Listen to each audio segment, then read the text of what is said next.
اعوذ باللہ من الشیطان الرجیم بسم اللہ الرحمن الرحیم الصلاۃ والسلام علیکہ یا سیدی یا رسول اللہ وعلی آلکہ و صحابکہ یا سیدی یا حبیب اللہ الصلاۃ والسلام علیکہ یا سیدی یا رحمۃ للعالمین وعلی آلکہ و صحابکہ یا سیدی یا خاتم النبیین۔ سامعین، آپ سن رہے ہیں PNC 24 کی لائیو ٹرانسمیشن بہار رمضان سیزن 3۔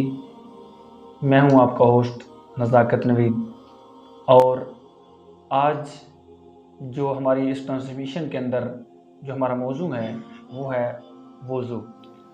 وضو کے فضائل، اور اس کے اوپر بات کرنے کے لیے ہمارے ساتھ موجود ہیں ہمارے مہمان علامہ مولانا قاری مظہر فاروق صاحب، اور آج کی اس ٹرانسمیشن میں ہمارے ساتھ موجود ہیں ہمارے مہمان ثنا خان جناب محمد کبیر اتاری صاحب۔ اور اس ٹرانسمیشن کے حوالے سے مقصد ہمارا ہوتا ہے کہ کسی بھی ٹرانسمیشن کے اندر ہم کوئی بھی پروگرام کرتے ہیں تو اس میں بیسک ہمارا مقصد ہے کہ ہم اپنے کلچر کو اجاگر کریں، ہماری جو روایات ہیں، ہماری جو جنریشن آ رہی ہے، کہیں نہ کہیں جا کے ان کی بھلائی کی جائے، ان کی جو ہمارا دین ہے، جو ہماری زندگی ہے، اس کے اوپر وہ کہاں تک جا کے وہ اٹریکٹ کرتی ہے، اس کی طرف آج ہم چلیں گے۔ لیکن یہاں پہ بات تو وضو کی ہو رہی ہے کہ وضو کیا ہے۔ ناظرین، وضو کے حوالے سے اگر میں بات کروں تو وضو تو وہ ہے جو کہا جاتا ہے کہ امام علی مقام نے دیکھا ایک بزرگ تھے تو کتنے پیارے انداز میں وہ جب وضو کر رہا تھا تو امام علی مقام جب تشریف لاتے ہیں دیکھتے ہیں کہ بندہ وضو کر رہا ہے لیکن انداز کے اندر کہیں پہ فرق آ رہا ہے، تو آپ نے بڑے ہی پیارے انداز میں سمجھایا ہوگا۔ آپ نے ان لبوں کے ساتھ کہ جو نیزے کی نوک کے اوپر جا کے یاسین والقرآن کی صدا بلند کرتے ہیں وہ لب، ان لبوں کے ساتھ جب آپ نے اس کو سمجھایا ہوگا کہ بابا جی میں وضو کرتا ہوں، آپ دیکھیے اس کا مطلب ہے کہ اس کی اصلاح بھی ہو گئی، اس کا دل بھی نہ ٹوٹا۔ ناظرین، چونکہ ہمارا آج کا موضوع ہے وضو، لیکن آج کے اس ٹاپک کے اوپر بات کرنے سے پہلے آج ہم چلیں گے اپنے پہلے مہمان کی طرف، اور وہ ہمارے ناظرین کو نعت سنائیں گے۔ السلام علیکم۔ وعلیکم السلام۔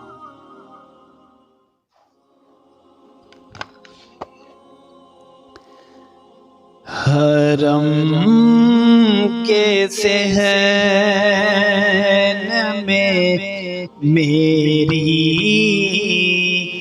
بھی شام ہو جائے، حرم کے صحن میں میری بھی شام ہو جائے، تیرے غلاموں میں میرا بھی نام ہو جائے، تیرے غلاموں میں میرا بھی نام ہو جائے۔ حضور آپ کے قدموں میں آنا چاہتا ہوں، حضور آپ کے قدموں میں آنا چاہتا ہوں، مجھے بلانے کا کچھ اہتمام ہو جائے، مجھے بلانے کا کچھ اہتمام ہو جائے، تیرے غلاموں میں میرا بھی نام ہو جائے۔ اور نزاکت بھائی رمضان میں مدینہ پاک میں بڑے بڑے قافلے جاتے ہیں اور دعا کریں آج ہم بھی چلے جائیں اس رمضان میں. اور شعر ہے درود پڑھتی ہیں آگے جہاں ہمارے بھی درود پڑھتی ہیں آگے جہاں ہمارے بھی. میں چاہتا ہوں وہاں پر قیام ہو جائے. میں چاہتا ہوں وہاں پر قیام ہو جائے. تیرے غلاموں میں میرا بھی نام ہو جائے. حرم کے صحن میں میری بھی شام ہو جائے. جزاک اللہ ماشاء اللہ جزاک اللہ. حضور وسلم کی بارگاہ میں مدح سرائی کی جا رہی تھی. ہر شاعر اپنا انداز اپناتا ہے کیونکہ وہ در ہے جہاں پہ ہر شاعر اپنی قلم کو لے کے اپنے اذن کا وضو کرتا ہے, اپنی قلم کا وضو کرواتا ہے اور اس بارگاہ کے اندر جا کے ہاتھ جوڑ کے کھڑا ہو جاتا ہے اور کہتا ہے کہ یا رسول اللہ صلی اللہ علیہ وبرکہ وسلم میں آپ کی بارگاہ میں یہ چند اشعار لکھ کے لایا ہوں, قبول فرمائیے. تو کائنات کے مالک جو ہیں وہ اس کا وہ نذرانہ اپنی بارگاہ کے اندر قبول کرتے ہیں کیونکہ زلف سرکار سے جب چہرہ نکلتا ہوگا.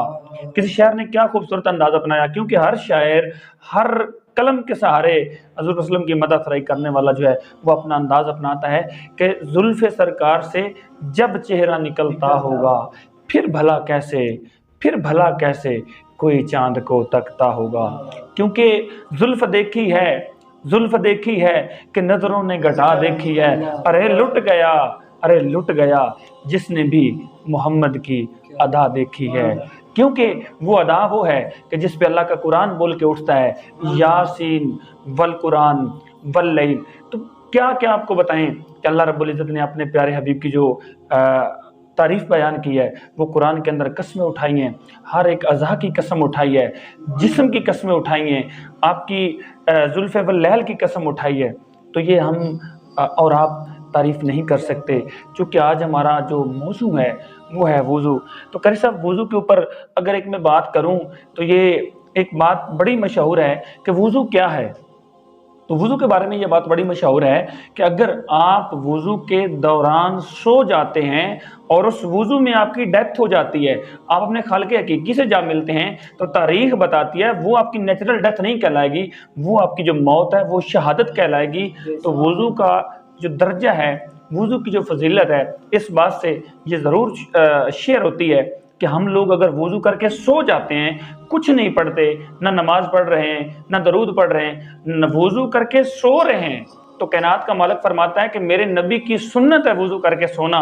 تو جب تم اس کی سنت پہ عمل کرو گے نا تو تم رستے میں اگر مر بھی گئے تو وہ مریں گے نہیں, آپ کو شہادت کا درجہ دیا جائے گا. آج وضو کے اوپر بات کرنے کے لیے ہمارے پاس موجود ہیں علامہ مولانا قاری مظہر فاروق عطاری مدنی صاحب. میں ان سے ملتمس ہوں کہ آج ہمارے ناظرین تک وہ وضو کے فضائل جو ہیں وہ پہنچائیں. بسم اللہ الرحمن الرحیم.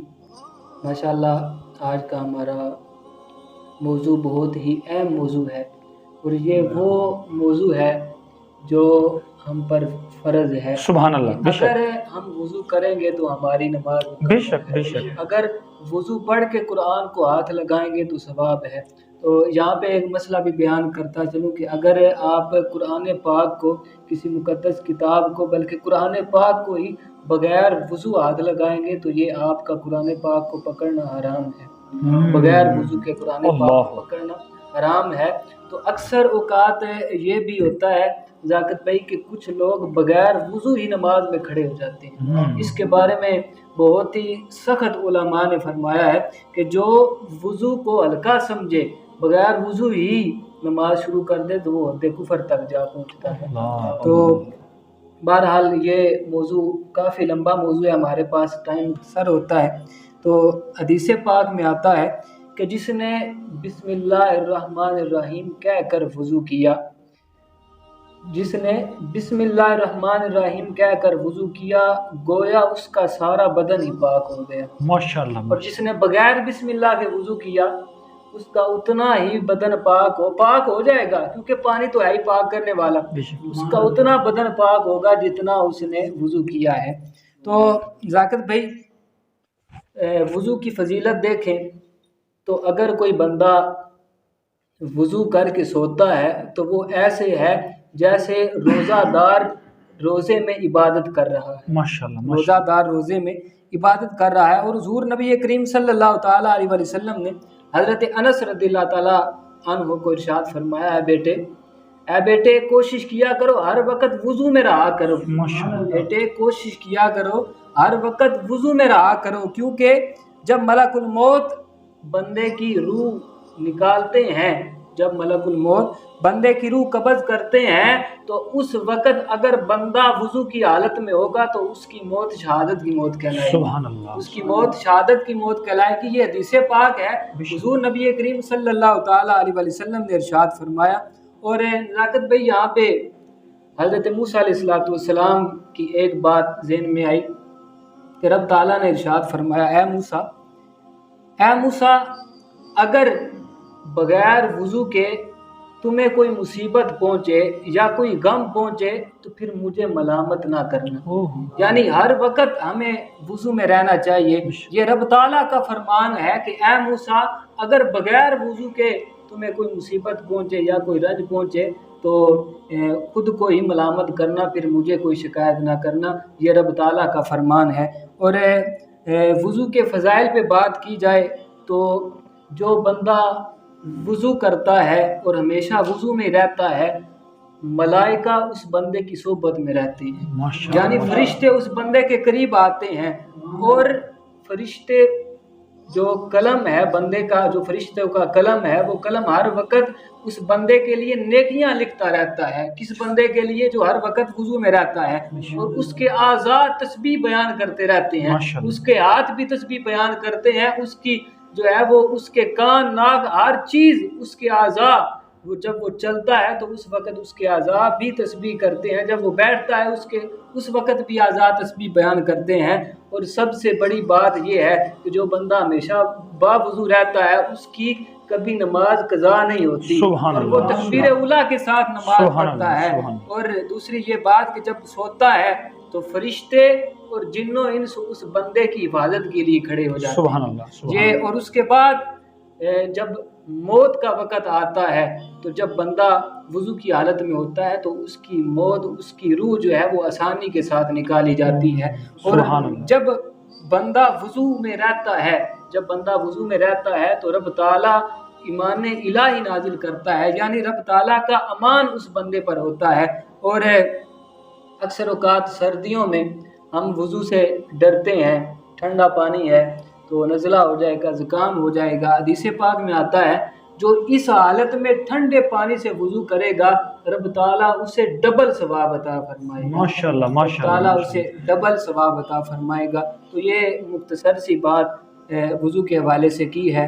اور نزاکت بھائی اگر اس میں وضو کے حوالے سے آپ کوئی سوال کرنا؟ اچھا قاری صاحب، اس میں میرا ایک اپنے سننے والوں کے لیے ایک میسج ہے، ایک پیغام ہے کہ اگر ہم کاروباری جو لوگ ہیں، ہم اپنے کاروبار پہ اگر وضو کر کے بیٹھتے ہیں تو ہمارے کاروبار کے ساتھ ساتھ ہمیں کیا فیسلٹیز ملتی ہیں؟ اگر ہم کاروبار کرتے ہیں تو کاروبار میں ہم باوضو ہیں، باوضو رہنے کا الگ ثواب، اور کاروبار دکان پہ بیٹھ کر اگر آپ باوضو ہیں تو آپ جو کاروبار کر رہے ہیں، لین دین کر رہے ہیں، اس کا بھی ثواب آپ کو ملتا ہے۔ ماشاءاللہ ماشاءاللہ ماشاءاللہ۔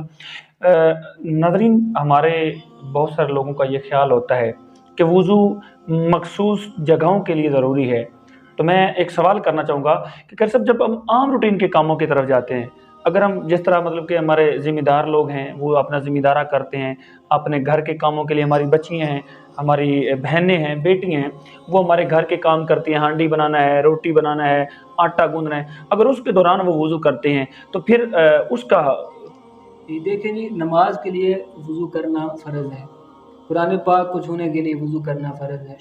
اس کے علاوہ آپ دیگر کام کرتے ہیں، آپ ہماری گھر کی خاتون روٹی پکاتی ہے تو اس سے پہلے اگر وضو کرے گی تو اس کو ثواب ملے گا، یہ مستحب عمل ہے۔ سبحان اور اس اللہ، کے بعد جب ہم کاروبار کے لیے جاتے ہیں، یعنی جو بھی نیک اور جائز کام کرتے ہیں، ہمیں چاہیے کہ ہر کام سے پہلے وضو جو ہے وہ لازمی کرنا چاہیے۔ ماشاءاللہ، سبحان اللہ جی، آج کی ہماری لائف ٹرانسمیشن میں آپ سن رہے تھے وضو کے فضائل، وضو کے ہمیں کیا کیا اللہ رب العزت کی طرف سے ہمیں ریوارڈ ملتے ہیں، کیا کیا انعامات ہوتے ہیں۔ تو بات تو یہی ہو رہی تھی کہ اگر ہم عام روٹین کے اندر وضو کر لیتے ہیں تو کام کا کام ہوتا ہے، ثواب کا ثواب ہوتا ہے۔ تو میں یہاں پہ قاری صاحب ایک چھوٹی سی بات یہ کرنا چاہوں گا کہ اگر ہماری مائیں بہنیں بیٹیاں وہ اگر گھروں میں وضو کر کے کام کریں گی تو پھر ہماری نسلوں میں جو لوگ آئیں گے نا، وہ ٹی وی پہ مطلب کہ ڈرامے دیکھنے والے نہیں آئیں گے، وہ اللہ کے نبی کی سنت پہ عمل کرنے والے پیدا ہوں گے۔ پھر وراء الورا غوث اعظم پیر جیلانی اس طرح کے لوگ آتے ہیں، پھر قطب الدین ایبک جیسے لوگ آتے ہیں۔ پھر مطلب کہ اگر آپ پوری روٹین کے اندر اگر حضور نبی کریم صلی اللہ علیہ وسلم کی حیات مبارکہ کو اگر ہم لوگ پڑھ لیں اور وضو کے فضائل کو ہم لوگ پڑھ لیں تو میرے خیال میں ہماری بہت ساری پریشانیاں دور ہو سکتی ہیں۔ تو ناظرین، آج ہمارا جو موضوع تھا وہ ہے وضو، اور ہماری لائیو ٹرانسمیشن جو ہے PNC 24 اس کا ٹائم ختم ہونا چاہتا ہے۔ ناظرین، اپنے میزبان نزاکت نوید اور ہمارے جو مہمان ہیں ان کے ساتھ مجھے اجازت دیجیے گا۔ کل تک کے لیے اللہ حافظ۔